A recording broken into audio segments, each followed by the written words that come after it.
আসসালামু আলাইকুম প্রিয় শিক্ষার্থীবৃন্দ। আজকে ক্লাস হবে অনার্স তৃতীয় বর্ষের ভৌত রসায়ন অধ্যায় নাম্বার 7।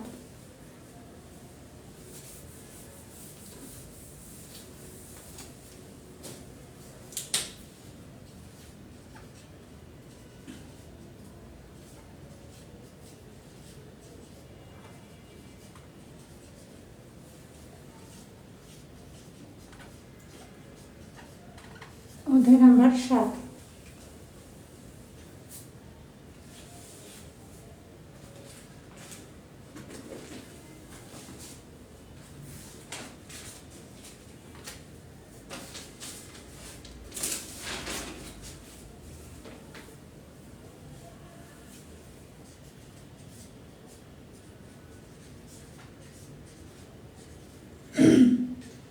ল্যাংমুরের সমতাপ রেখার সমীকরণ।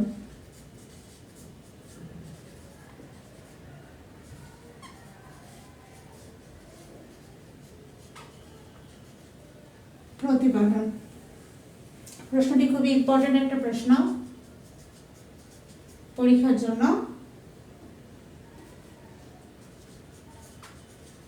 ফার্স্ট আমরা লিখি, মনে করি কোনো কঠিন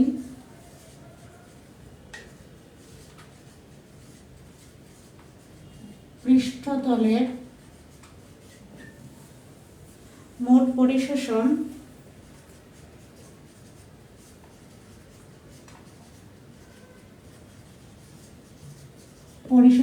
স্থানে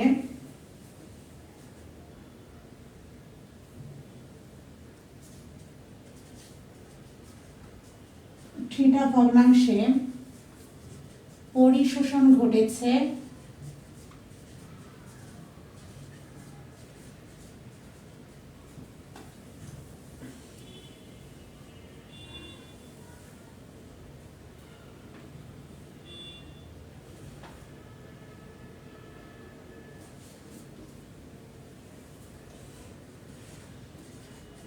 এবং অনাবৃত অংশে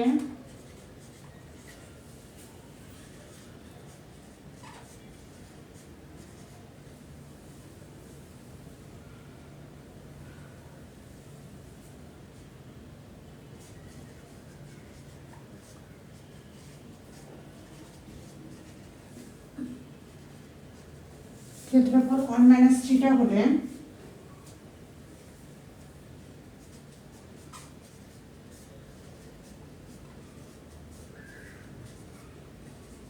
পরিশোষণের হার K1 P1 - থিটা।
আর বাষ্পীভবনের হার হচ্ছে K2 থিটা। এটাকে 1 নম্বর সমীকরণ, এটা হচ্ছে 2 নম্বর সমীকরণ।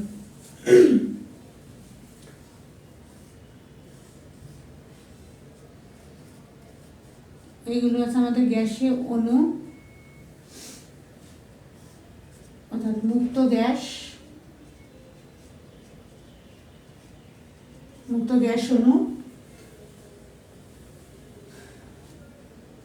এটা হচ্ছে আবৃত পৃষ্ঠতলের ভগ্নাংশ থিটা, আর 1 - থিটা হচ্ছে অনাবৃত পৃষ্ঠতলের ভগ্নাংশ।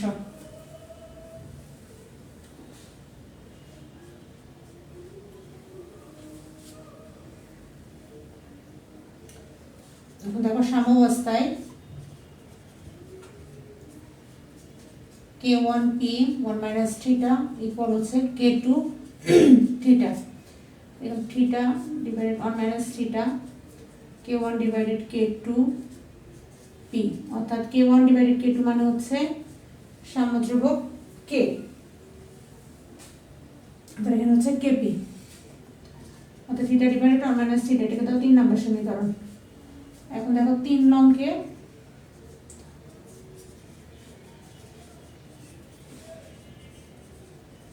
করে পাই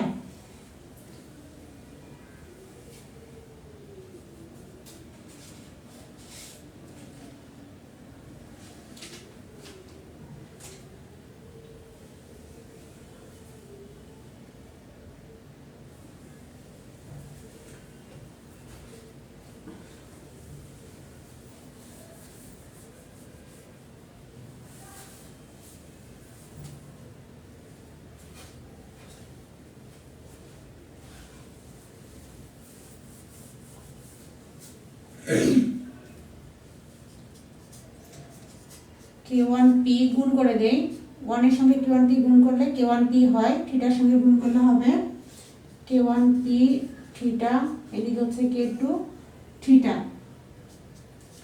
এরপরে হচ্ছে এটাকে এই পাশে পার করি, K2 থিটা মাইনাস দিলে হবে প্লাস, থিটাগুলোকে এক পাশে নিলাম আর K1P কে আরেক পাশে নিলাম, এখানে থিটা এখানে থিটা কমন নিব, তাহলে হবে K2 প্লাস K1P থিটাকে রাখলাম, এটা কোন অবস্থায় আছে ওই পাশে গেলে K1P নিচে হবে ভাগ K2 K1P, উপরে এবং নিচে আমরা K1 দ্বারা ভাগ করব, ঠিক আছে, তাহলে K1P নিচে হচ্ছে K1, K2 প্লাস K1P নিচে হচ্ছে K1 দ্বারা ভাগ করব, তাহলে এটা কেটে যায়, তাহলে উপরে থাকে শুধুমাত্র P, নিচে হচ্ছে K2 by K1 plus K1 কেটে গেলে থাকে হচ্ছে P, এরপর P ডিভাইডেড এখানে K2 বাই K1 এর পরিবর্তে আমরা একটা সাম্যধ্রুবক নিলাম A,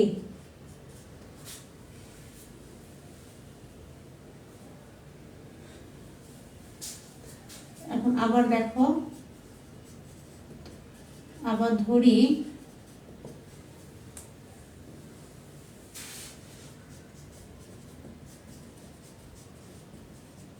পরিশোষক দ্বারা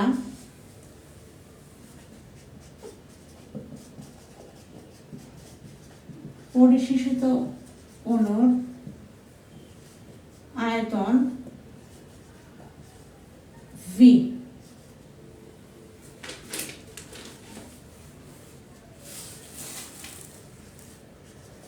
এবং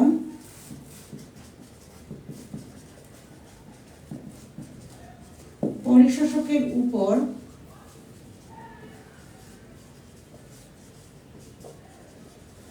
আণবিক স্তর তৈরির ফলে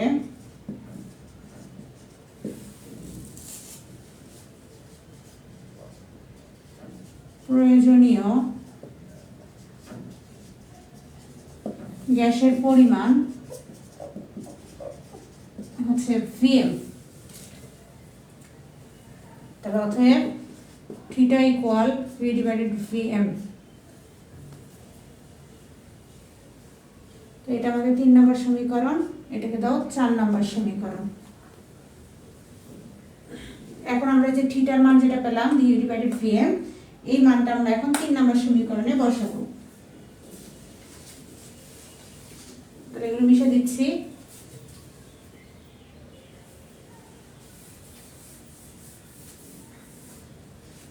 থিটার মান এখানে বসাই, থিটার মান 3 বসে পাই, তো বসাই দাও। ভি ডিভাইডেড ভিএম ইকুয়াল হচ্ছে পি ডিভাইডেড এ প্লাস পি, আর গুণ করে দাও পি ভিএম, আর এটা তোরা গুণ করলে হবে পিভি প্লাস হচ্ছে এভি,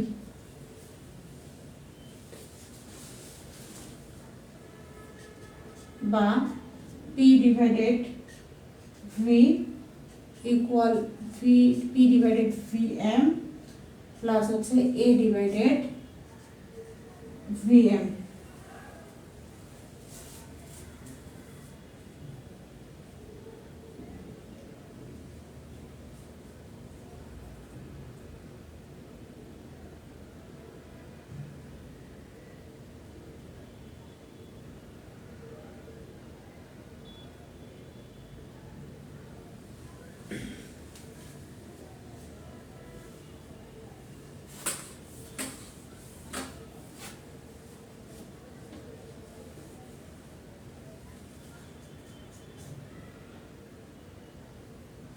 এটা হচ্ছে আমাদের 5 নম্বর সমীকরণ। 3 নং ও 5 নং সমীকরণকে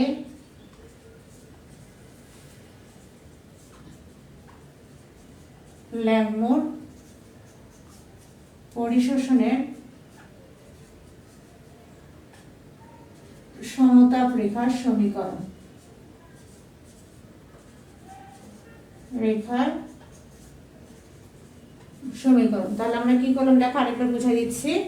আমরা এখানে একটা দেখতে পাচ্ছি, কোনো গ্যাসীয় পরমাণুর, কোনো গ্যাসীয় যৌগের গ্যাসীয় পরমাণুর চাপ হচ্ছে পি, আর আবৃত পৃষ্ঠের ভগ্নাংশ থিটা, অনাবৃত পৃষ্ঠের ভগ্নাংশ হচ্ছে 1 মাইনাস থিটা।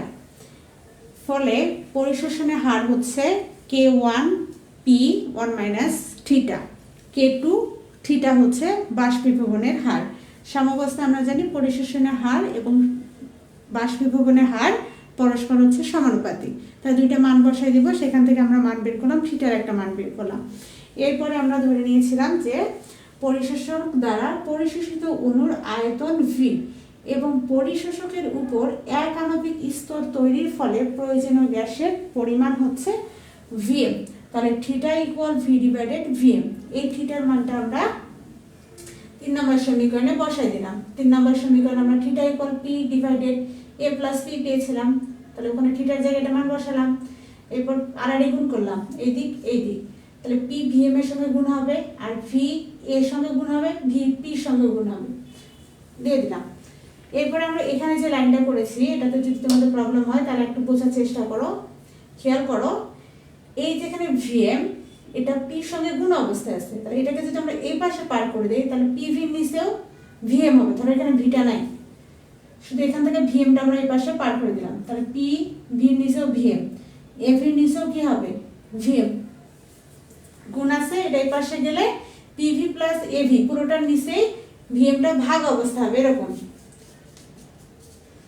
ভাগ হচ্ছে ভিএম, তাহলে ভিএম পিভির নিচেও আছে, তাহলে এভাবে লিখতে পারি আমরা, এভাবে আমরা লিখতে পারি। এখন দেখো এখানেও ভি এখানেও ভি, তাহলে আমরা এটাকে যদি কমন নেই, ভিটাকে যদি আমরা কমন নেই, সরি ভি এখানেও ভি এখানে ভি, ভিটাকে কমন নিলাম। এখন এটা কি অবস্থা আছে, গুণ অবস্থা আছে, তাহলে এটাকে যদি আমরা পির এই পাশে দিই তাহলে সেটা কি হবে, এখানে এসে ভাগ অবস্থায় হবে, পি ডিভাইডেড ভি। অর্থাৎ এই লাইনটা কিন্তু আমরা এই লাইন থেকে পেয়েছি। এখন 3 নাম্বার যে সমীকরণ, অর্থাৎ থিটা ইকুয়াল পি ডিভাইডেড এ প্লাস পি, এটা এবং 5 নম্বর যে সমীকরণ, এই দুইটা সমীকরণকে ল্যাংমোরের সমতাপ রেখার সমীকরণ বলা হয়।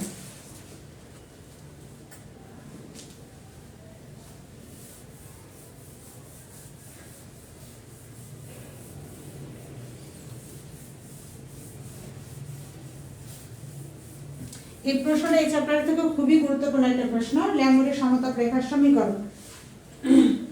এখন এখন দেখো আমরা যদি এটা লেখচিত্র অঙ্কন করি, আমরা হচ্ছে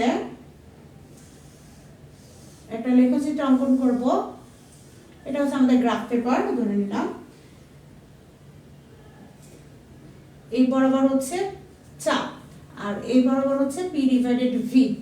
লেখচিত্র যদি অঙ্কন করি তাহলে আমরা এখানে একটা ঢাল পাবো। ঢাল হচ্ছে 1 ডিভাইডেড ভি আর ছেদ দৈর্ঘ্য হচ্ছে a ডিভাইডেড ভি। তাহলে আমাদের 5 নাম্বার যে সমীকরণটা ছিল শেষে এরকম v equal p divided v equal p vm a by vm। এখন এই যে সমীকরণটা 5 নাম্বার, এই সমীকরণের pp, এখানেও p এখানেও p অর্থাৎ চাপ, আমরা যদি চাপের বিপরীতে p এবং v লেখচিত্র অঙ্কন করি তাহলে আমরা এইরকম একটা লেখচিত্র পাওয়া যায় যেখানে ঢাল হবে 1 বাই vm আর ছেদ দৈর্ঘ্য হবে a বাই vm। কারণ এখান থেকে আমরা p টা নিয়েছি, আবার এখান থেকে pv টা নিয়েছি, তাহলে বাকি থাকে কি? এখানে p নাই মানে p এর সঙ্গে একটা 1 আছে, এখানে থাকে vm বাকি থাকে আর এখানে a বাই vm বাকি থাকে। কারণ p আর p বাই v দুটো বরাবর আমরা লেখচিত্র অঙ্কন করেছি। এই দুটো যদি চলে যায় থাকে হচ্ছে এই দুইটা মান। তাহলে এই দুটার মধ্যে এটা হচ্ছে আমাদের ঢাল আর এটা হচ্ছে আমাদের ছেদ দৈর্ঘ্য।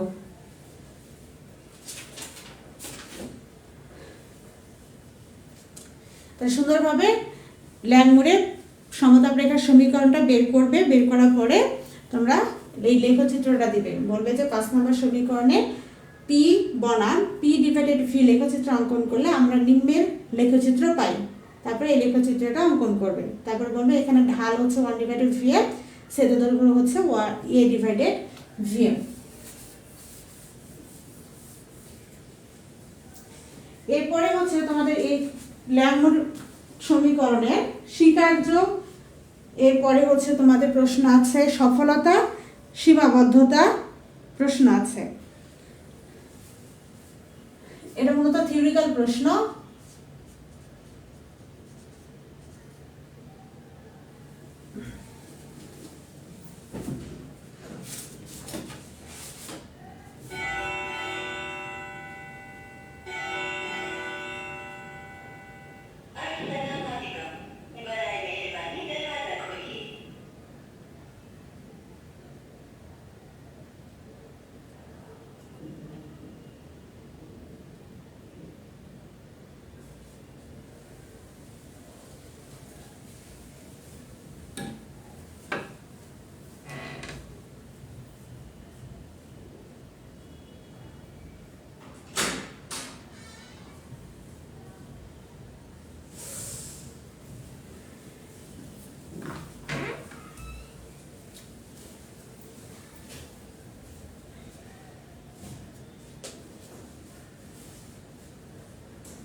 এরপর দেখো ল্যাংমুর পরিশোষণের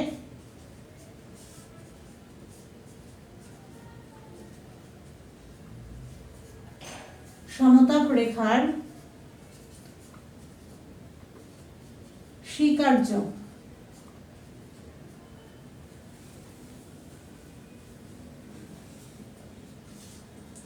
1 নম্বর হচ্ছে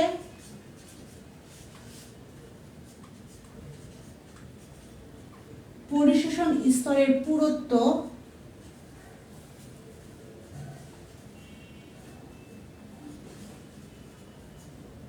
হচ্ছে 91। 2 নম্বর হচ্ছে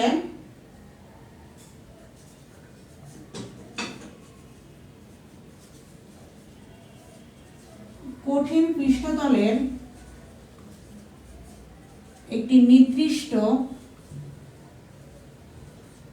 একটি নির্দিষ্ট সংখ্যক পরিশোষক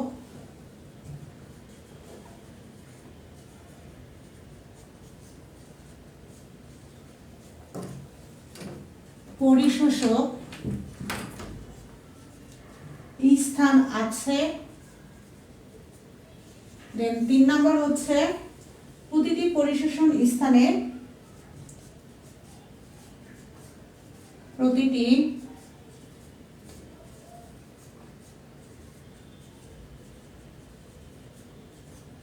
পরিশোষণ স্থানে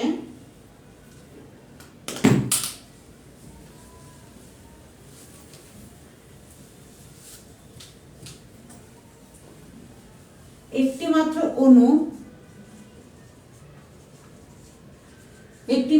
অণু স্থান লাভ করবে।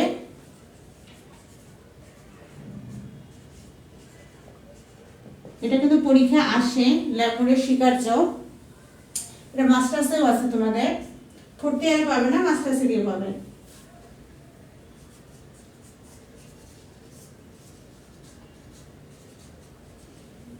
পরিশোষণ পৃষ্ঠতল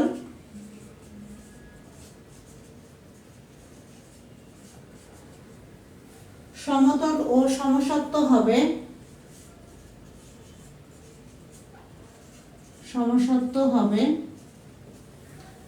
এরপর হচ্ছে 5 নম্বর হচ্ছে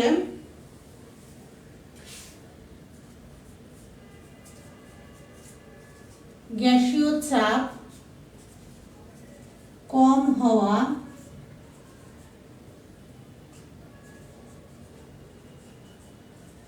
বাঞ্ছনীয়। এরপরে হচ্ছে প্রতিটি পরিশোষণের স্থানে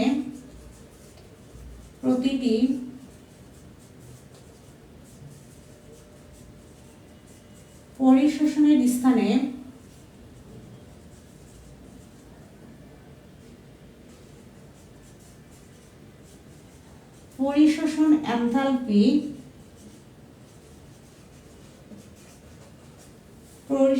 এনথালপি সমান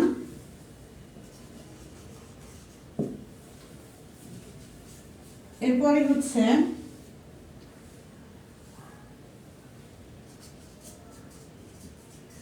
প্রতিটি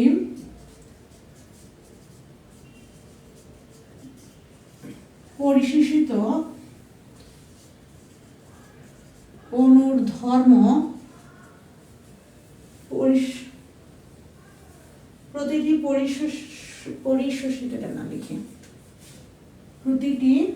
পরিশোষণ স্থান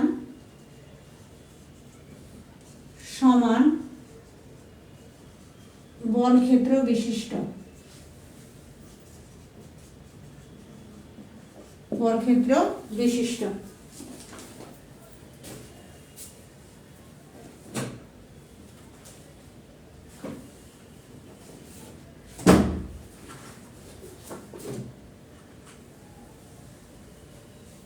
ল্যাবরেটরি পরিশোষণ সমতাপ রেখা স্বীকার্য হচ্ছে পরিশোষণ স্তরের পুরুত্ব 1 আণবিক হবে।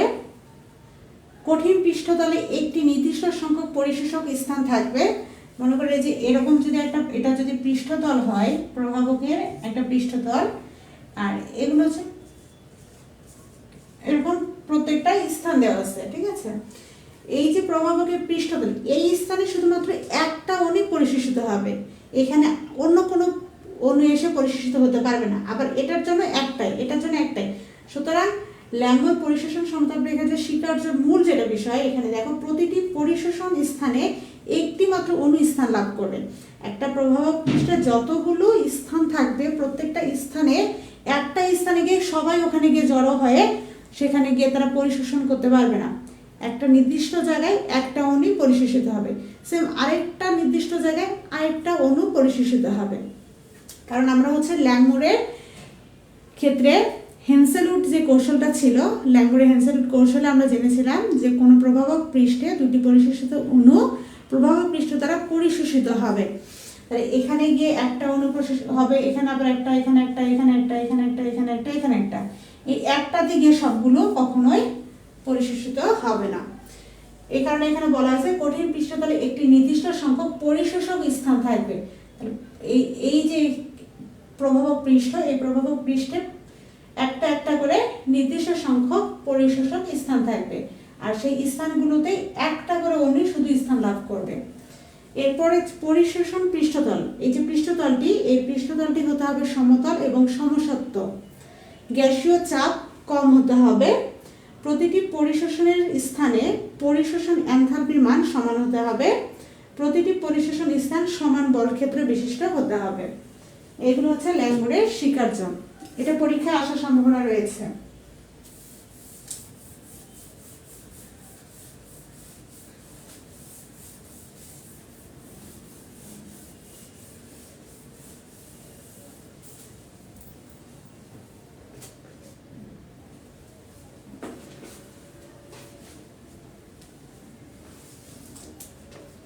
এরপরে দেখো যে ল্যাঙ্গুরের পরিশোষণ সমতল রেখার সফলতা।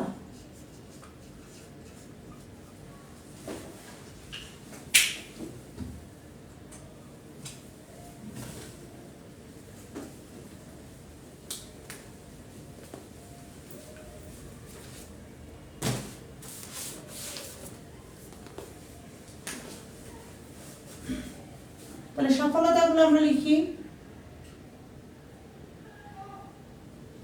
ল্যাঙ্গুরের সমতাপ রেখা হতে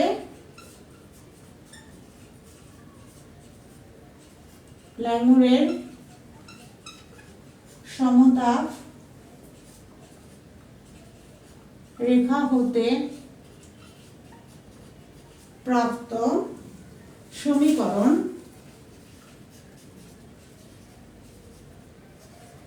ল্যাঙ্গুরের সমতাপ রেখা হতে প্রাপ্ত সমীকরণ রাসায়নিক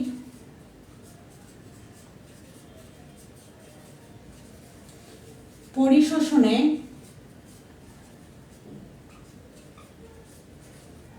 ব্যাখ্যা দেয়।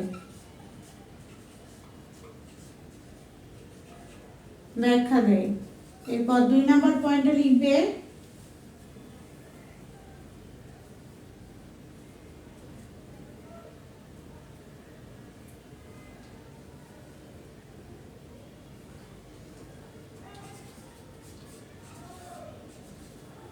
কঠিন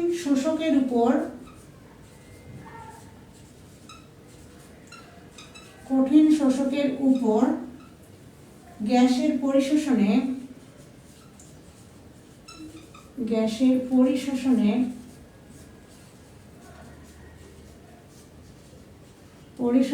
ব্যাখ্যায়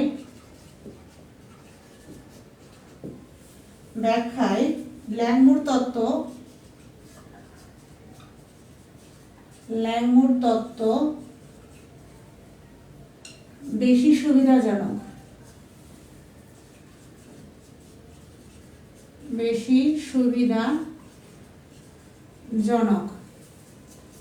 এরপর 3 নম্বর হচ্ছে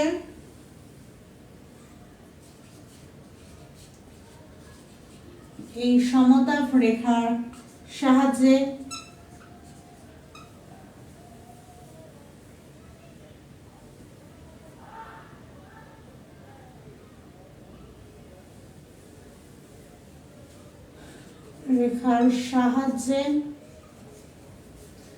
আপেক্ষিক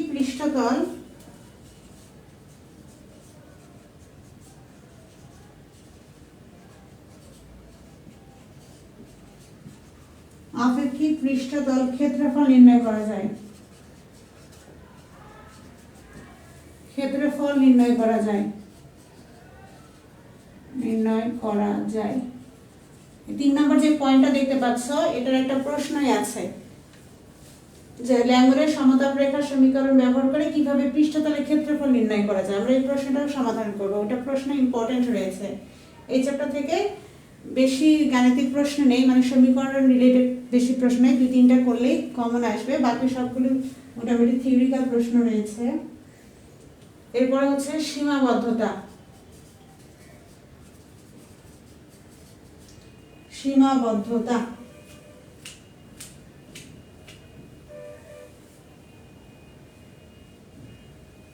এত বড় বড় বাংলা লিখতে ইচ্ছা করতেছে না। ভৌত পরিশোষণের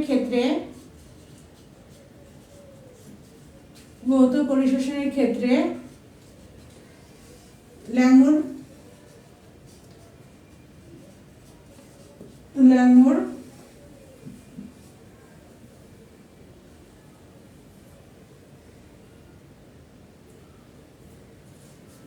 পয়েন্টটা নাবি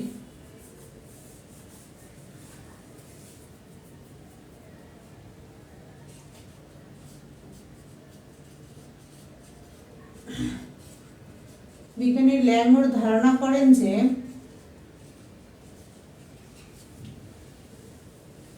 পরিশোষণের সম্পৃক্ততা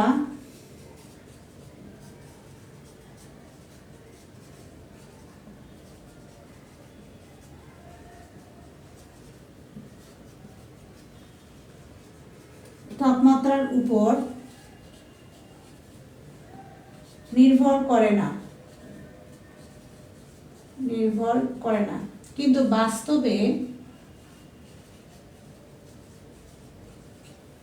বাস্তবে তাপমাত্রা ছাড়া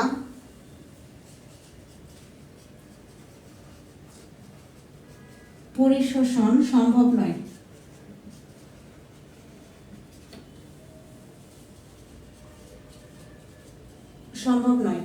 সফলতা আর সীমাবদ্ধতা আর পরীক্ষা হচ্ছে প্রয়োগ। মনে রাখবে ল্যামুর থেকে স্বীকার্য, সীমাবদ্ধতা অথবা হচ্ছে সফলতা, প্রয়োগ, এই চারটা অপশন থাকে। স্বীকার্যগুলো হচ্ছে যেগুলো ল্যামুর আবিষ্কার করেছিল যখন এই ল্যামুরের সমতাপ রেখা সমীকরণ যখন সেটা দিয়েছিল প্রস্তাবনা, তখন সে কি কি বিষয় লক্ষ্য করেছিল সেই বিষয়গুলোর উপরে তিনি কিছু তথ্য প্রদান করে, সেগুলো হচ্ছে স্বীকার্য। এরপরে হচ্ছে সফলতা হচ্ছে তিনি ওই সমীকরণটা ব্যবহার করে কি কি কাজ করতে পারবে। সফলতা এবং প্রয়োগ দুটাকে আমরা একই হিসাব করতে পারি।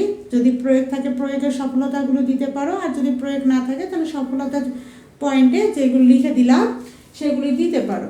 আর সীমাবদ্ধতা হচ্ছে ল্যামোরের সমতাপ রেখার স্বীকার্যে কি কি ভুল বা ত্রুটি রয়েছে সেগুলো হচ্ছে সীমাবদ্ধতা। যেমন ল্যামোর বলেন যে পরিশোষণের সম্পৃক্ততা তাপমাত্রার উপর নির্ভর করে না, কিন্তু বাস্তবে কোনো পরিশোষণ তাপমাত্রা ছাড়া সম্ভবই নয়। তাহলে এখানে ল্যামোরের একটা ভুল বা ত্রুটি হয়েছে। বিজ্ঞানীরাও ভুল করে, তাহলে আমরা কি, তাহলে আমরা কোন স্যার? আমাদেরও ভুল হবে। পরিশোষণের ক্ষেত্রে যে 5টি শ্রেণীর সমতাপ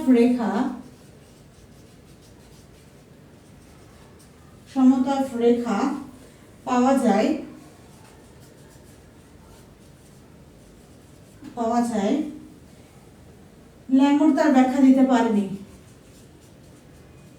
ল্যামোর তার ব্যাখ্যা দিতে পারেনি।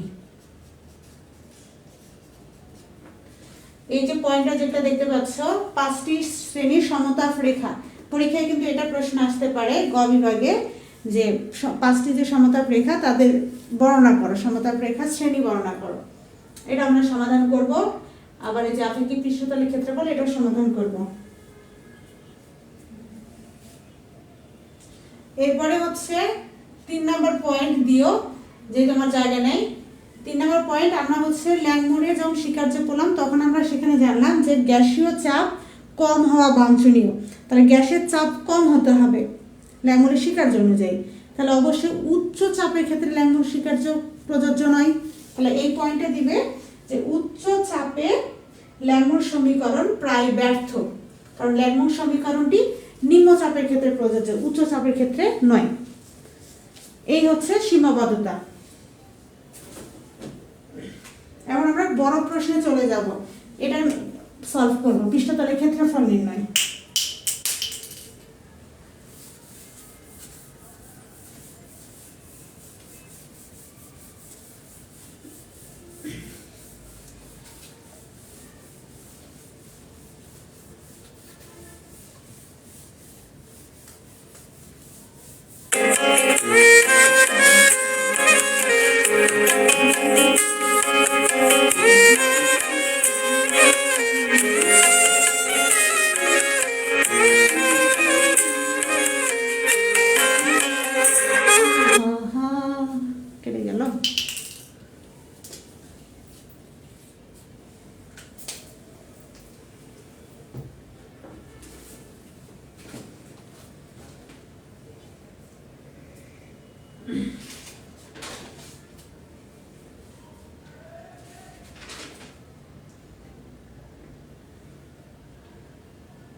ল্যাংমুর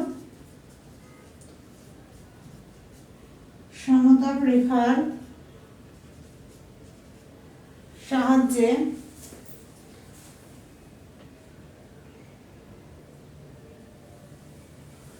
ল্যাংমুরের পরিশোষণ সমতল রেখার সাহায্যে পৃষ্ঠতলের ক্ষেত্রফল নির্ণয়।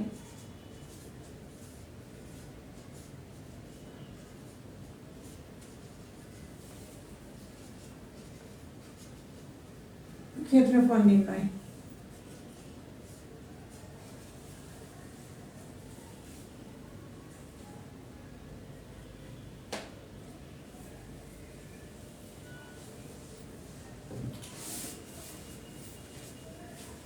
তাহলে দেখো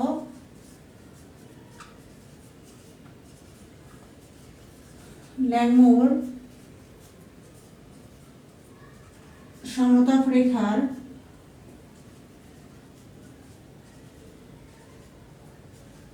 সমীকরণ থেকে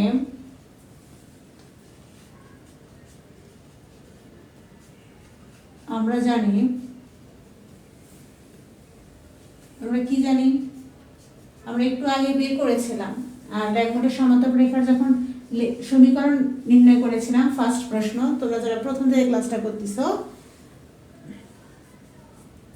তখন আমরা এইভাবে একটা লেখচিত্র অঙ্কন করেছিলাম, এই পাশে চাপ আর এই পাশে হচ্ছে পি ডিভাইডেড ভি।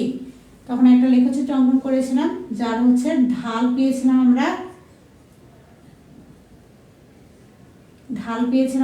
1/vm, এটা হচ্ছে ঢাল। তো সেটা আমরা লিখতেছি এখানে ঢাল 1/vm, একক হচ্ছে dm-3। তাহলে বা এখান থেকে vm এর মান বের করি, vm ইকুয়াল 1/ ঢাল dm।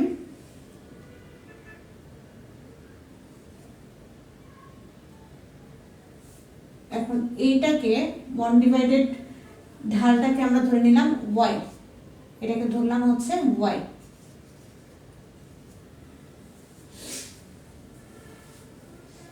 এখন দেখো এটি 1 গ্রাম পরিশোষকের উপর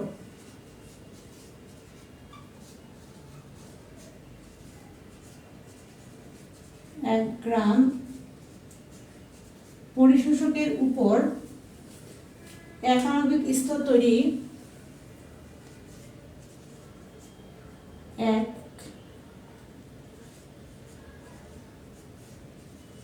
আণবিক স্তর তৈরিতে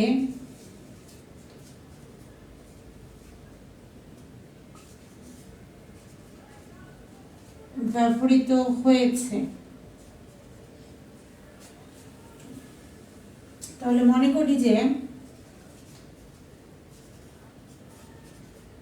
করি এই আয়তন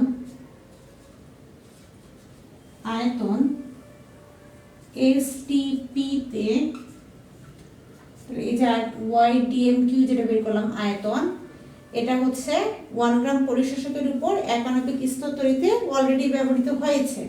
এখন আমরা নতুন করে এটাকে ধরে নিলাম যে এই আয়তনটা হচ্ছে Y-DMQ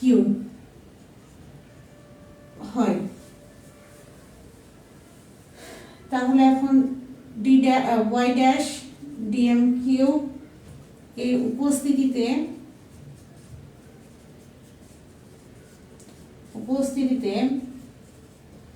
অণুর সংখ্যা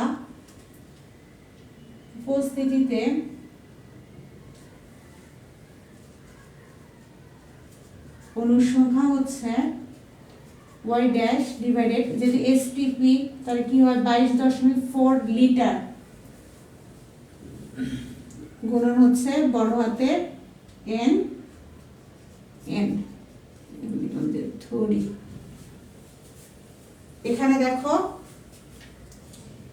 বড় হাতের যে এনটা এটা হচ্ছে অ্যাভোগাড্রো সংখ্যা, আর ছোট হাতের যে এনটা দেখতে পাচ্ছ এটা হচ্ছে মূলত n সংখ্যক অণু যখন এই যে এক আণবিক স্তর তৈরি করেছিল তখন n সংখ্যক 1 গ্রাম পরিশোষকের উপর এক আণবিক স্তর তৈরিতে এই n সংখ্যক অণু ব্যবহৃত হয়েছিল। তাহলে আমরা লিখতে পারি 1 গ্রাম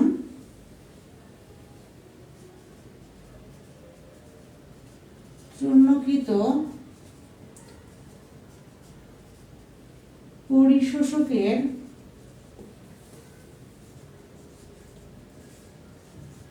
পৃষ্ঠতলের ক্ষেত্রফল, পৃষ্ঠতলের হচ্ছে ক্ষেত্রফল, ক্ষেত্রফলের সূত্র হচ্ছে n গুণন একটি পরিশোষিত অণুর ক্ষেত্রফল, পরিশোষিত অণুর ক্ষেত্রফল। তাহলে n গুণন একটি পরিশিষ্ট অণুর ক্ষেত্রফলের পরিবর্তে আমরা লিখলাম এটার মান যে তরল পরিশোষিত বস্তুর মোলার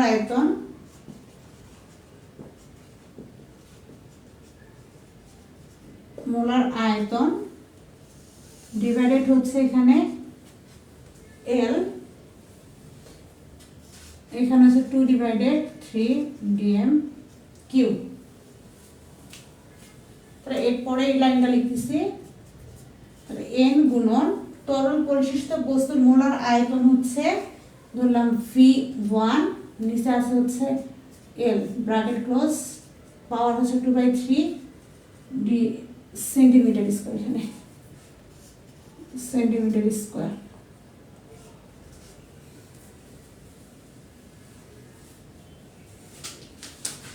তাহলে ল্যামোর সমতাপ রেখার সাহায্যে আমরা পৃষ্ঠতলের ক্ষেত্রফল নির্ণয় করার জন্য ফার্স্ট আমরা লিখলাম ল্যামোর সমতাপ রেখার সমীকরণ থেকে আমরা জানি যে ঢাল 1/Vm, এখান থেকে আমরা Vm এর মান বের করলাম, আড়াআড়ি গুণ করে দিলাম, Vm এই পাশে চলে আসে, ঢালটা চলে যাবে নিচে। এরপরে আমরা 1/, ঢালটাকে একটা ধ্রুবক মান y ধরলাম। এখন এখানে যে মানটা বের করলাম আমরা Vm আয়তনের যে মানটা, এটা অলরেডি 1 গ্রাম পরিশোষকের উপর এক আণবিক স্তর তৈরিতে ব্যবহৃত হয়েছে। তাহলে আমাকে নতুন করে যখন পৃষ্ঠতলের ক্ষেত্রফল নির্ণয় করার জন্য যখন আমার এটা প্রয়োজন পড়বে, তখন আমাকে এটাকে নতুন আরেকটা রূপ দিতে হবে। তখন আমরা ধরে নিলাম যে মনে করি এই যে আয়তনটা, এই আয়তনটা STP তে y'(dm3) হয়। তাহলে y'(dm3) এ উপস্থিত অণুর সংখ্যা y' ডিভাইডেড এখানে 22.4 লিটার, যেহেতু আমরা STP দিয়েছি, তোমরা হচ্ছে 9 হচ্ছে তোমরা কেমিস্ট্রি বইয়ে কিন্তু পড়েছিলে STP তে লিটার হচ্ছে 22.4 হয়। তাহলে এখানে 22.4 গুণন n হচ্ছে অ্যাভোগাড্রোর সংখ্যা, আর এই n হচ্ছে এই যে 1 গ্রাম পরিশোষকের উপর এক আণবিক স্তর তৈরিতে যতগুলো অণু ব্যবহৃত হয়েছে সেই অণুর সংখ্যাগুলোকে আমরা n দ্বারা প্রকাশ করলাম। এরপরে আমরা নিলাম যে 1 গ্রাম চূর্ণকৃত পরিশোষকের পৃষ্ঠতলের ক্ষেত্রফল n গুণন একটি পরিশোষিত অণুর ক্ষেত্রফল। তাহলে একটি পরিশোষিত অণুর ক্ষেত্রফলের যেহেতু আমরা এখন পর্যন্ত জানি না, তাহলে এটার পরিবর্তে আমরা সূত্র দিলাম তরল পরিশোষিত বস্তুর মোলার আয়তন ডিভাইডেড হচ্ছে L। তাহলে এখানে ধরে নিলাম মোলার আয়তনটা হচ্ছে V1, এখানে L ছিল Li, পাওয়ার যা ছিল তাই, একক যা ছিল তাই।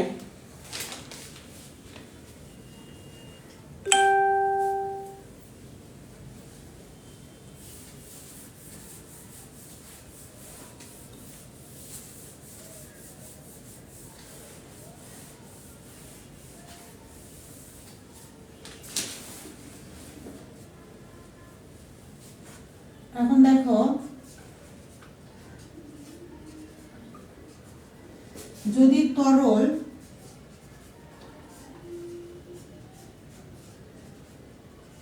পরিশোষিত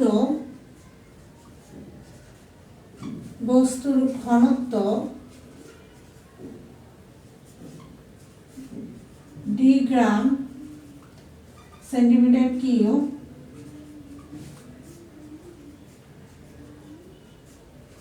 এবং মোলার ভর এম হয়,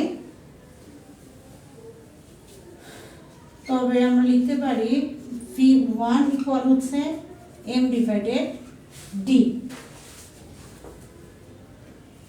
তাহলে এখন আমরা ফাইনালি 1 গ্রাম চূর্ণকৃত পরিশোষকের পৃষ্ঠের ক্ষেত্রফল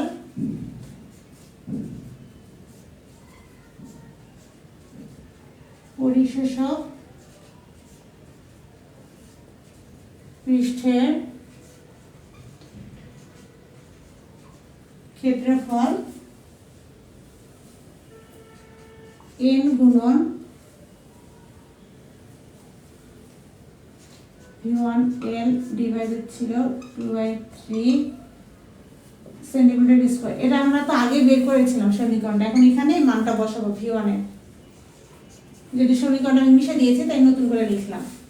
তাহলে V1 এর জায়গায় হবে M ডিভাইডেড D, তার নিচে আবার আছে L, এরপর পাওয়ার আছে 2/3, তাহলে N গুণন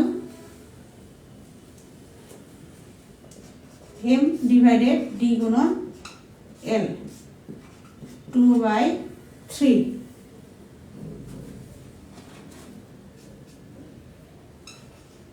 N গুণন M ইন্টু 10⁶ D গুণন L 2/3 সেন্টিমিটার স্কয়ার। এখানে যেমন মিটার স্কয়ার, যেহেতু সেন্টিমিটার স্কয়ার থেকে আমরা মিটার স্কয়ার করলাম, তাই এখানে আমাদের 10⁶ নিয়েছি। এটা হচ্ছে ল্যাংমুরের পরিশোষণ সমতাপ রেখার সাহায্যে পৃষ্ঠতল ক্ষেত্রফল নির্ণয় করার সমীকরণ। প্রশ্নটা এভাবেও আসতে পারে, আবার তোমাদের সাজেশনে মানে তোমাদের বইয়ের প্রশ্নটা এভাবে দেওয়া আছে, ল্যাংমুর আইসোথারামের সাহায্যে অধিশোষক পৃষ্ঠের ক্ষেত্রফল নির্ণয় করো, অথবা ল্যাংমুর পরিশোষণ সমতাপ রেখার সাহায্যে পৃষ্ঠতল ক্ষেত্রফল নির্ণয় করো। মাস্টার্সে এই প্রশ্নটা এইভাবে দেওয়া আছে, ল্যাংমুরের সমতাপ রেখার সাহায্যে পরিশোষক পৃষ্ঠের ক্ষেত্রফল নির্ণয় করো। বিষয়টা একই, প্রশ্নে যেভাবে আসো। তোমরা এই চ্যাপ্টার থেকে যে যে প্রশ্নগুলো পড়বে আমি তো সাজেশন একবার দিয়েছি, তারপরে বলি পরিশোষণের উপর তাপমাত্রা ও চাপের প্রভাব আলোচনা করো, থিওরিক্যাল প্রশ্ন খ বিভাগের জন্য। এরপরে তোমরা পড়বে বিভিন্ন প্রকার পরিশোষণ সমতাপ রেখার বর্ণনা দাও, থিওরিক্যাল প্রশ্ন। এরপরে হচ্ছে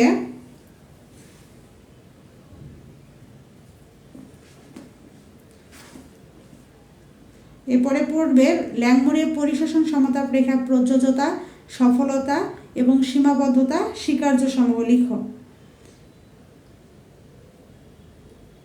এরপরে প্রশ্ন হচ্ছে বিইডি পরিশোষণ সমতাপ অনুযায়ী পৃষ্ঠতলের ক্ষেত্রফল নির্ণয় করো। এরপরে হচ্ছে ফর্নিস পরিশোষণ সমতাপ রেখা বর্ণনা করো, এর প্রযোজ্যতা সীমাবদ্ধতাগুলো লিখো। পরিশোষণ সমতাপ রেখার সমীকরণ প্রতিপাদন করো। খুব বেশি প্রশ্ন এই চ্যাপ্টার থেকে নেই, এই কয়টা প্রশ্ন পড়লেই এনাফ। 1টা 2টা 3টা 4টা 5টা 6টা 7টা প্রশ্ন।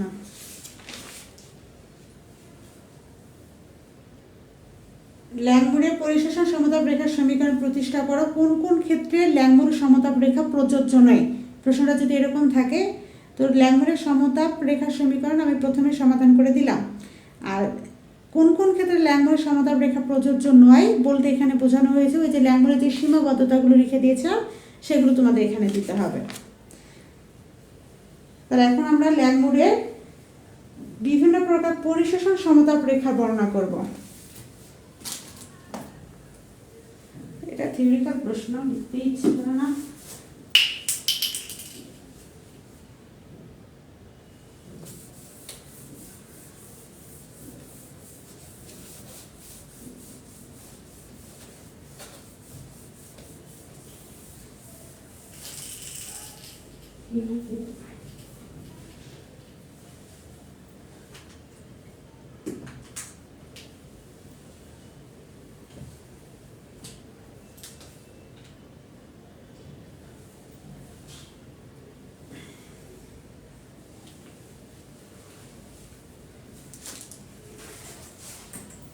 এরপরে দেখো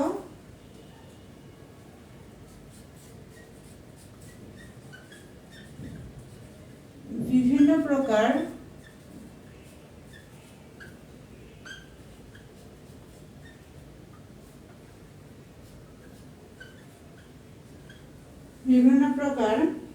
পরিশোষণ সমতাপ রেখা। এটা ইম্পর্টেন্ট আছে, এটা থিওরিক্যালের মধ্যে খুবই ইম্পর্টেন্ট একটা প্রশ্ন।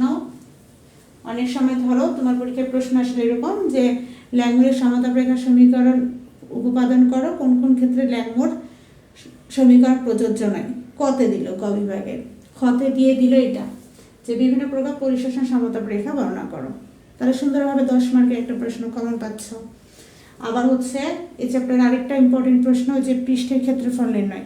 পৃষ্ঠের ক্ষেত্রফল দুইটা থেকে আসে, একটা হচ্ছে বিইডি সমতাপ রেখার সাহায্যে পৃষ্ঠের ক্ষেত্রফল নির্ণয়, অথবা ল্যাংমুরের সমতাপ রেখার সাহায্যে পৃষ্ঠের ক্ষেত্রফল নির্ণয়। এই দুইটা থেকে যে কোনো একটা পরীক্ষায় আসে। তা আমরা হচ্ছে আজকে ক্লাসে ল্যাংমুরের সমতাপ রেখার সাহায্যে পৃষ্ঠের ক্ষেত্রফল নির্ণয় করাটা দেখলাম। বিইডিটা আমাদের বাকি থাকলে এটা আমরা করব। এখন দেখো বিভিন্ন প্রকার পরিশোষণ সমতাপ রেখা।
একটা পরীক্ষায় যদি প্রশ্নটা আসে তাহলে চিত্রগুলো কলম দিয়ে আর্ট করবে, পেন্সিল দিয়ে আবার স্টার মারতে যাবে না।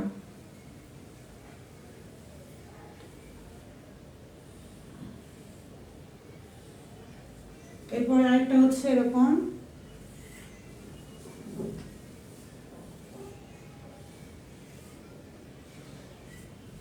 আরেকটা হচ্ছে এরকম,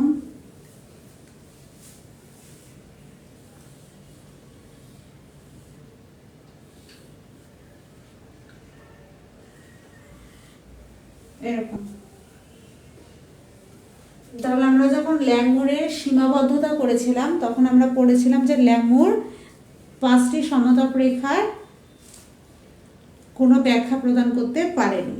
তাহলে ল্যাংমুর যেহেতু এই যে 5টা সমতাপ যে রেখা পরিশোষণের এগুলো কোনো ব্যাখ্যা প্রদান করতে পারেনি, তাহলে আমরা বিভিন্ন প্রকার পরিশোষণ সমতাপ রেখার যখন ব্যাখ্যাগুলো পড়ব তখন এই যে চিত্রগুলো দেখতে পাচ্ছ এই চিত্র অনুযায়ী আমাদের কিন্তু ব্যাখ্যাগুলো করতে হবে।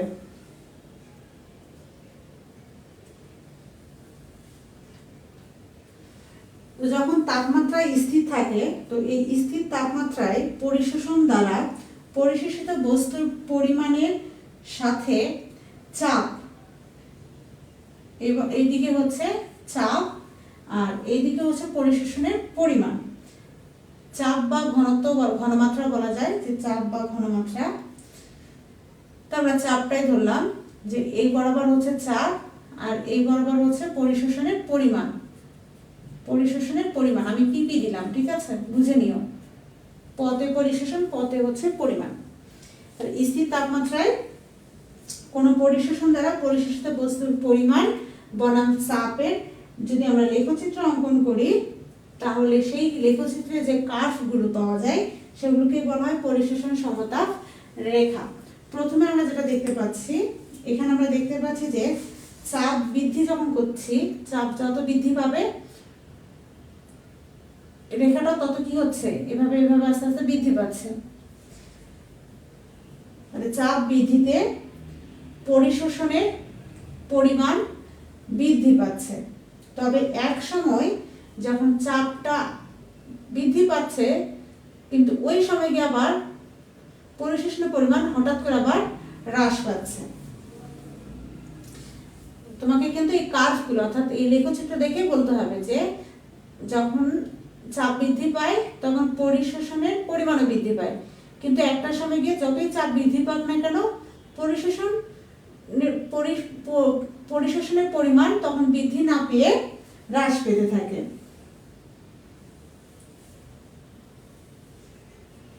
আর এই ধরনের বৈশিষ্ট্য যারা প্রদর্শন করে তারা হচ্ছে সাধারণত কাঠ কয়লা।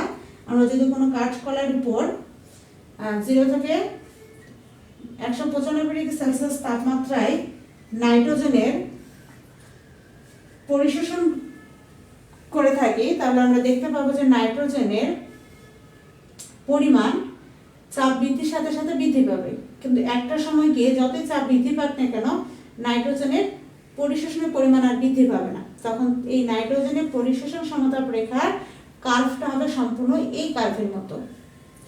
এরপর সেকেন্ড স্টেপ 2 নম্বরে আসে। এখানে কি বলছে?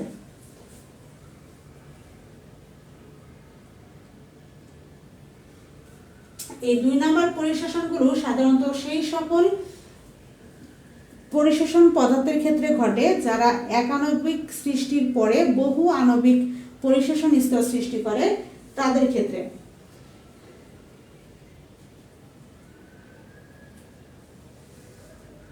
এক্ষেত্রে দেখো এইদিকে হচ্ছে আমাদের চাপ আর এইদিকে হচ্ছে আমাদের পরিশোষণ পরিমাণ। চাপ বৃদ্ধির সাথে সাথে পরিশোষণের পরিমাণও ধীরে ধীরে কি হচ্ছে? বৃদ্ধি পাচ্ছে। এভাবে আস্তে আস্তে জিনিসটা কি বৃদ্ধি পাচ্ছে।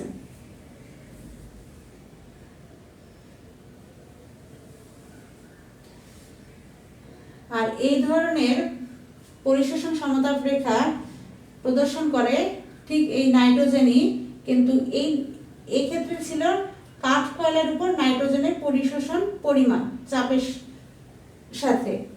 কিন্তু এটার যখন উদাহরণ দিব তখন আমাদের দিতে হবে যে সিলিকা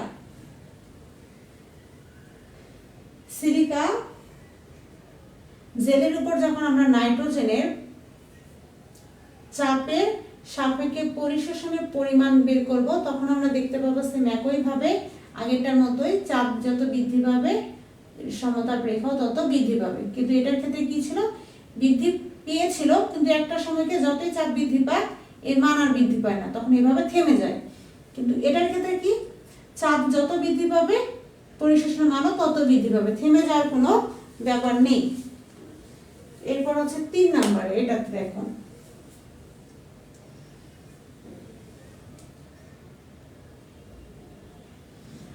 এটা হচ্ছে মূলত তাদের ক্ষেত্রে প্রযোজ্য যাদের একাণবিক পরিশোষণ শুরু হওয়ার সাথে সাথে আবার বহু আণবিক পরিশোষণের যাত্রা শুরু হয়। মানে একই সাথে তুমি প্লেটের মধ্যে ভাত নিয়েছো, ডালও নিয়েছো, কিন্তু ভর্তা এখনো নাও নাই। ভর্তা তোমার মা তোমাকে না দেওয়ার আগেই তুমি ভাত আর ডাল পাওয়া মাত্র খাওয়া শুরু করে দিয়েছো।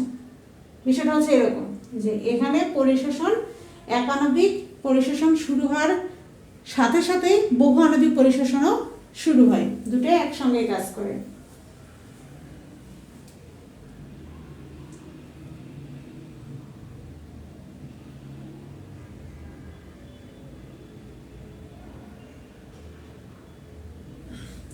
আর এই ধরনের পরিশোষণ সমতাপ রেখা সাধারণত দেয় হচ্ছে ব্রোমিন বা হচ্ছে আয়োডিন। এই ব্রোমিন আয়োডিন ও সিলিকা জেলের উপর এদের পরিশোষণ সমতাপ রেখা, এই ধরনের পরিশোষণ সমতাপ রেখা প্রদর্শন করে, যেখানে তাদের একাণবিক পরিশোষণ স্তর শুরু হওয়ার সাথে সাথে তারা বহু আণবিক পরিশোষণে যাত্রাও শুরু করে। তবে এক্ষেত্রে কোনো ট্রানজিট বিন্দু সৃষ্টি হয় না, কিন্তু এটার আবার ট্রানজিট বিন্দু থাকে আর এটা থাকে না, কারণ এটার হচ্ছে একাণবিক শেষ হওয়ার পরে বহু আণবিক শুরু হয়, তাই এখানে ট্রানজিট বিন্দু পাওয়া যায়। কিন্তু এখানে একাণবিক এবং বহু আণবিক দুটো একই সাথে ঘটে, তাই এখানে ট্রানজিট বিন্দু থাকে না। এরপর হচ্ছে 4 নম্বরে এটার ক্ষেত্রে কি বলেছে,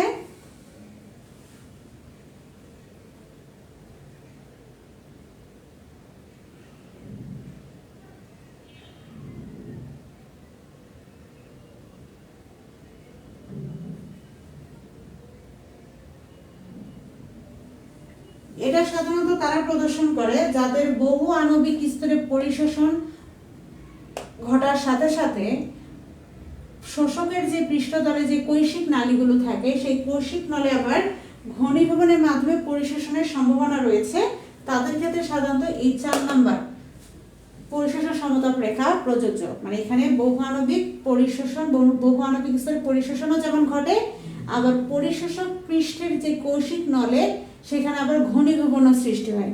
দুটা কাজ করে, একটা হচ্ছে পরিশোষণ আর একটা হচ্ছে ঘনীভবন। এই ধরনের রেখা সাধারণত দেখি হচ্ছে বেনজিনে, C6H6 বেনজিনের ক্ষেত্রে। বেনজিনেরা 50 ডিগ্রি সেলসিয়াস তাপমাত্রায় ফেরিক অক্সাইডের জেলের উপর বেনজিনের পরিশোষণ সমতাপ রেখার সমীকরণ হয় এটার মতো। এরপর 5 নাম্বার, এটার ক্ষেত্রে হচ্ছে এই ধরনের পরিশোষণে প্রথমে থেকেই বহু আণবিক স্তরে পরিশোষণ শুরু হয় এবং উচ্চ চাপে শোষিত গ্যাসের পরিমাণ ধ্রুবক থাকার সম্ভাবনা নির্দেশ করে। তাহলে এই ক্ষেত্রে শুরু থেকে বহু আণবিক স্তরে পরিশোষণ ঘটে, কিন্তু গ্যাসের চাপ যদি বেশি হয় তাহলে শোষিত গ্যাসের পরিমাণ ধ্রুবক হওয়ার সম্ভাবনা রয়েছে এই লেখচিত্রে। আর এই ধরনের সমতাপ রেখা প্রদর্শন করে সাধারণত হচ্ছে জলীয় বাষ্প, চারকোলের উপরে 100 ডিগ্রি সেলসিয়াস তাপমাত্রায় চারকোলের উপরে কোন জলীয় বাষ্পের পরিশোষণ সমতাপ রেখার সমীকরণ হচ্ছে এটা। তোমাদের এইভাবে প্রত্যেকটা সমতাপ রেখা এটা এটা এটা এটা এটা এটা কিভাবে সমতাপ রেখা প্রদর্শন করতেছে, এটা কোন ক্ষেত্রে সমতাপ রেখা প্রদর্শন করতেছে, আবার এটা উদাহরণ, এটার একটা উদাহরণ, এভাবে তোমাদের ব্যাখ্যা করতে হবে। থিওরিক্যাল প্রশ্ন, চিত্র অবশ্যই মাস্ট। তোমরা চাইলে একটা করে শ্রেণী দিবে, যে 1 নাম্বার শ্রেণী এটা চিত্র দিলে, আবার 2 নাম্বার শ্রেণী এটা চিত্র দিলে, চিত্র ব্যাখ্যা চিত্র ব্যাখ্যা চিত্র ব্যাখ্যা চিত্র ব্যাখ্যা চিত্র ব্যাখ্যা এভাবে দিবা, তাহলে জিনিসটা দেখতেও আকর্ষণীয় হবে এবং মার্ক খুব ভালো পাবে। কিন্তু যদি একবারে চিত্র দাও আর পরে ব্যাখ্যা দাও তাহলেও হবে, তবে সেটা খুব একটা বেশি সুন্দর লাগে না।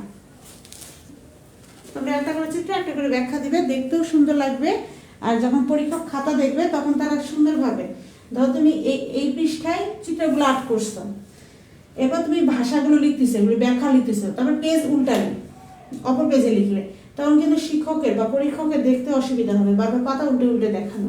কিন্তু তোমরা যখন চিত্র দিলে, একটা পরিশেষের সমতাপ রেখা চিত্র দিলে, ব্যাখ্যা দিলে, চিত্র দিলে, ব্যাখ্যা দিলে, চিত্র দিলে, ব্যাখ্যা দিলে, দেখতে সুন্দর লাগবে।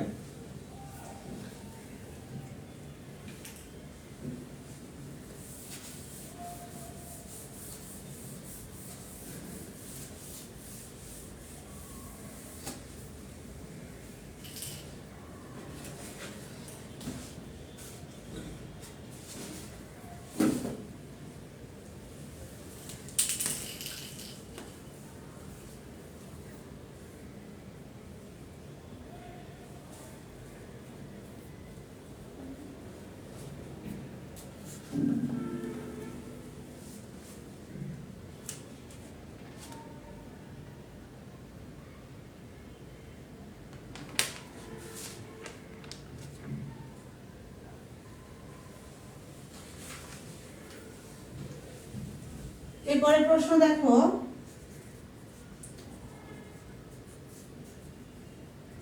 ফন্ট লিস্ট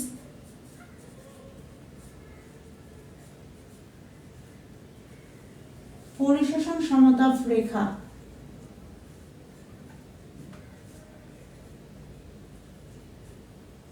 বর্ণনা করো ও সীমাবদ্ধতা লিখো।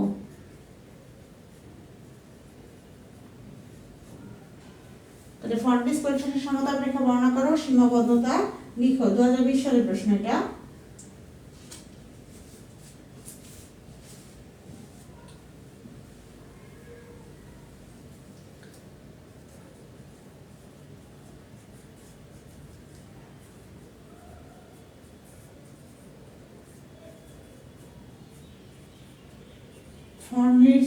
পরিশোষণ সমতাপ রেখা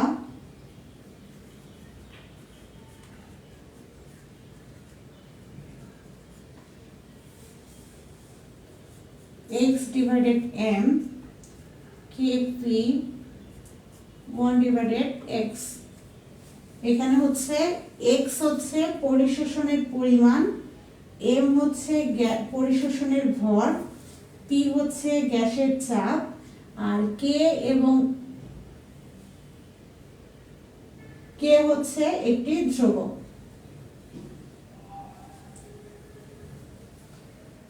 এখন আমরা এখানে উভয় পাশে লগারিদম নিব 1 নম্বর সমীকরণে, যে log x divided m তাহলে log k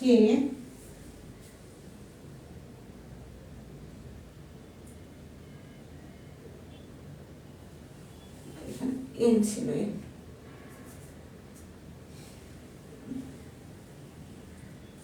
পাওয়ার সামনে আসবে। এখানে k আর p গুণ অবস্থায় আছে, মাথায় রাখো গুণ থাকলে যোগ হয়, তাই আমরা log k নিলাম, গুণ থাকার কারণে যোগ নিলাম, 1/n পাওয়ার সামনে আসলো, তারপরে হলো হচ্ছে log p। এটা হচ্ছে 2 নম্বর সমীকরণ।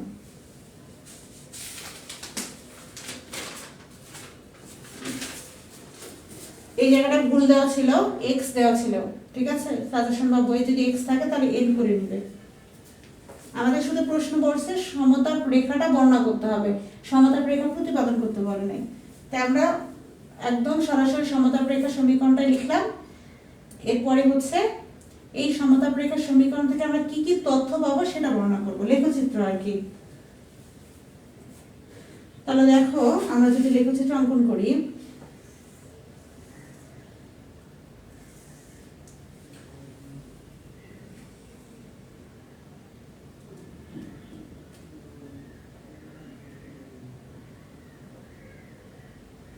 এরপর এদিকে হচ্ছে log p আর এইদিকে হচ্ছে জায়গা নেই আমার x/m, দেখা যাচ্ছে না তো, x/m এ বরাবর।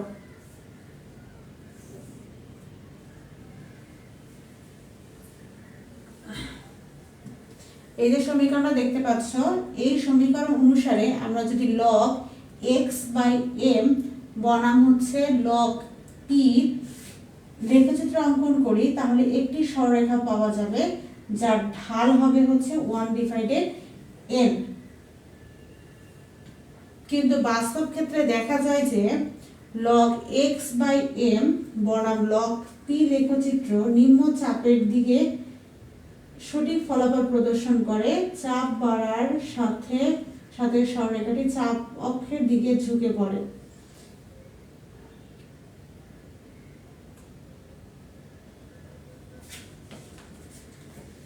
এখানে আমাদের দুইটা লেখচিত্র থাকবে,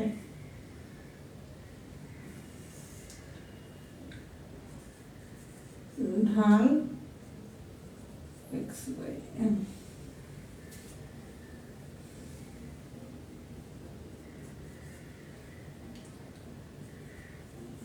log p আর পাশে হচ্ছে log x/m।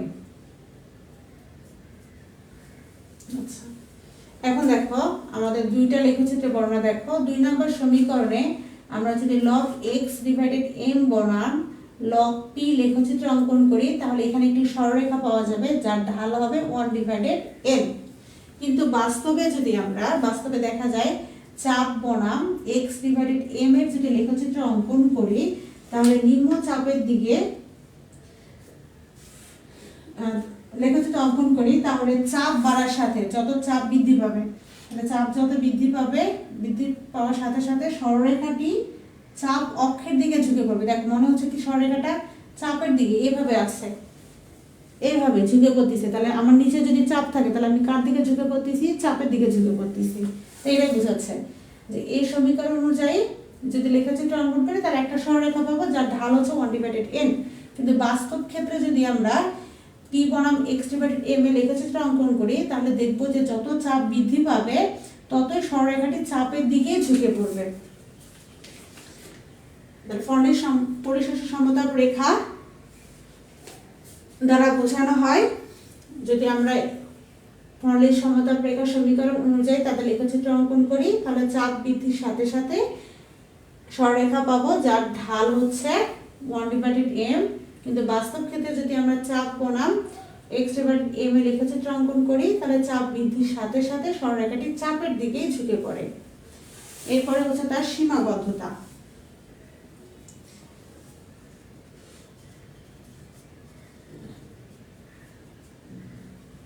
এটুকুই আবার পরীক্ষায় লিখো না, আমি তো অনেক কথা মুখে বলেছি, এটা তো জাস্ট ক্যালকুলেশন দেখালাম আর গ্রাফ দেখালাম।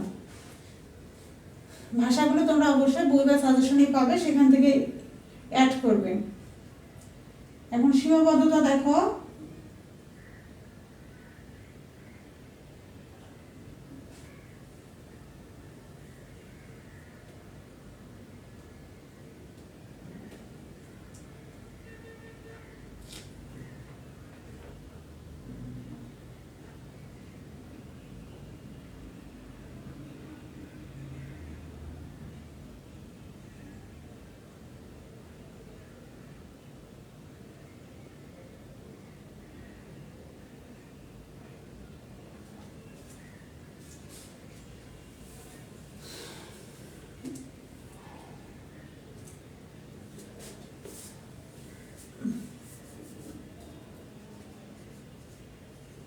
প্রযোজ্যতা।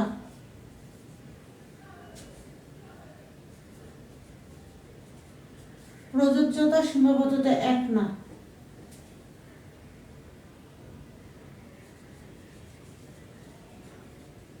ফর্নলিস সমতাপ রেখা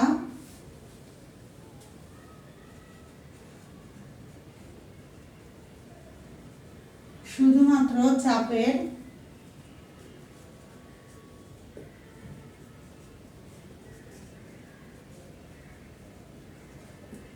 একটি নির্দিষ্ট সীমার মধ্যে প্রযোজ্য।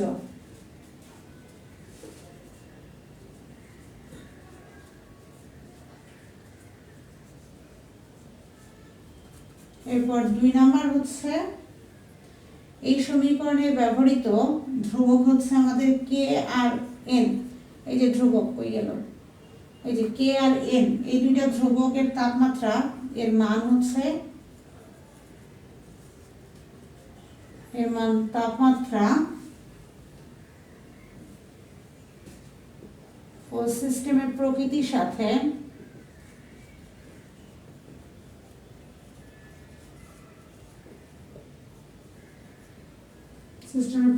সাথে পরিবর্তিত হয়।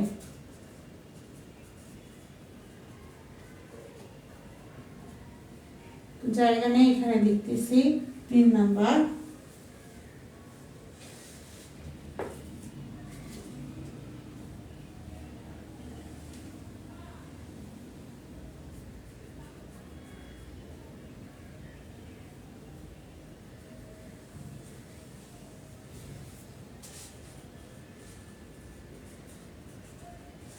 ফর্নলিস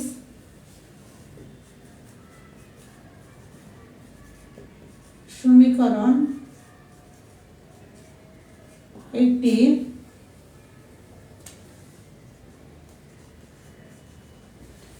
স্থূল সমীকরণ যার কোনো তাত্ত্বিক ভিত্তি নেই।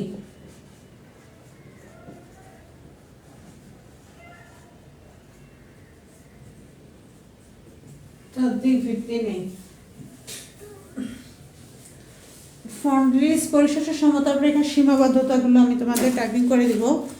আমার এই বইয়ের সীমাবদ্ধতা প্রযোজ্যতাগুলো খুব একটা বেশি পছন্দ হলো না।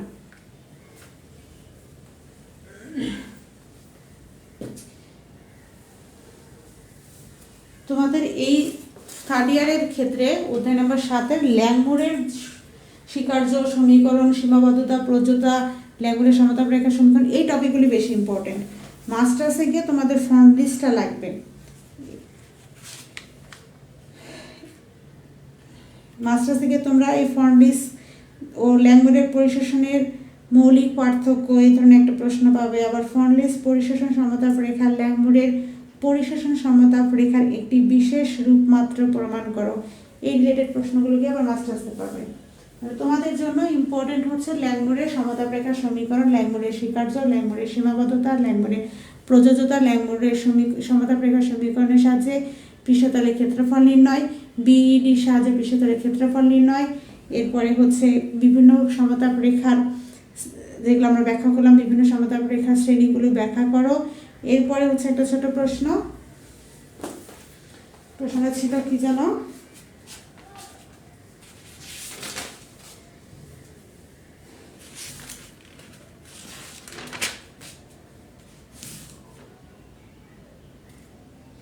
পরিশোষণের উপর তাপমাত্রা ও চাপের প্রভাব। এটা পড়ে নিও, খ বিভাগের জন্য পড়ে রেখো, পরিশোষণের উপর তাপমাত্রা ও চাপের প্রভাব।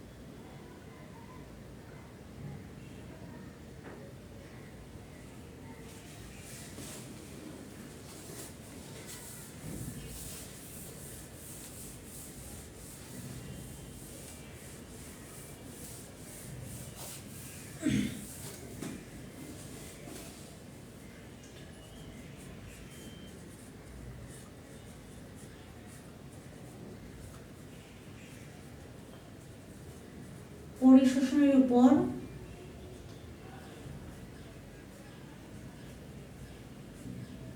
তাপমাত্রা ও চাপের প্রভাব, এটার ক্ষেত্রে যে পরিশোষণের উপর তাপমাত্রা চাপের প্রভাবের ক্ষেত্রে এটা মনে রাখবে যে পরিশোষণ দুই প্রকার, একটা হচ্ছে ভৌত, আরেকটা হচ্ছে তোমার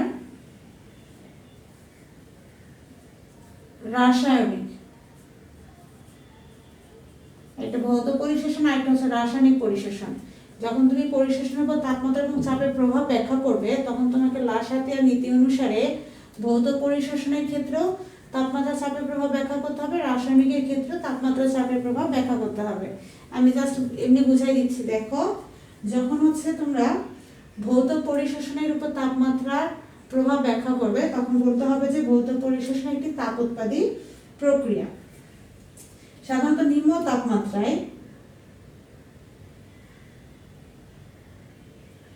তাপমাত্রায় কঠিন পৃষ্ঠে এই যে ভৌত পরিশোষণ স্বতঃস্ফূর্তভাবে ঘটলেও উচ্চ তাপমাত্রায় লাসাতিয়ার নীতি অনুসারে তা হ্রাস পেতে থাকে। ভৌত পরিশোষণ নিম্ন তাপমাত্রায় স্বতঃস্ফূর্তভাবে ঘটে, কিন্তু উচ্চ তাপমাত্রায় লাসাতিয়ার নীতি অনুসারে হ্রাস পায়। এখন রাসায়নিক পরিশোষণের ক্ষেত্রে কি হয়? অপরদিকে যদি আমরা দেখি, রাসায়নিক পরিশোষণের নিম্ন তাপমাত্রায়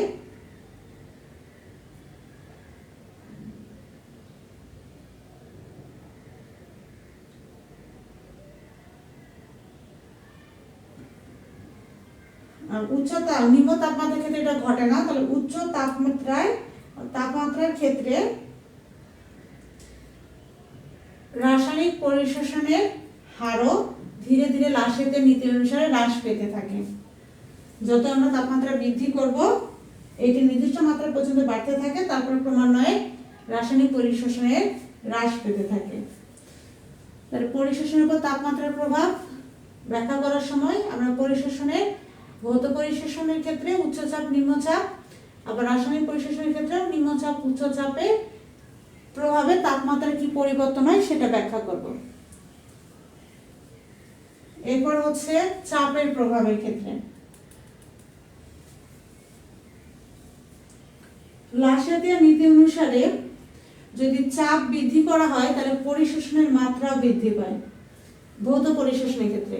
ঠিক আছে, যখন চাপের প্রভাব পড়বে ভৌত পরিশোষণের ক্ষেত্রে, তখন মনে রাখবে যে লাসাতিয়ার নীতি অনুসারে চাপ বৃদ্ধি করলে পরিশোষণের মাত্রা বৃদ্ধি পায়। এরপরে হচ্ছে রাসায়নিক পরিশোষণের ক্ষেত্রে কি হয়? রাসায়নিক পরিশোষণে চাপের সামান্য পরিবর্তন দ্বারা প্রভাবিত হয় না, তাই এই ক্ষেত্রে আমাদের উচ্চ চাপ ব্যবহার করতে হয়।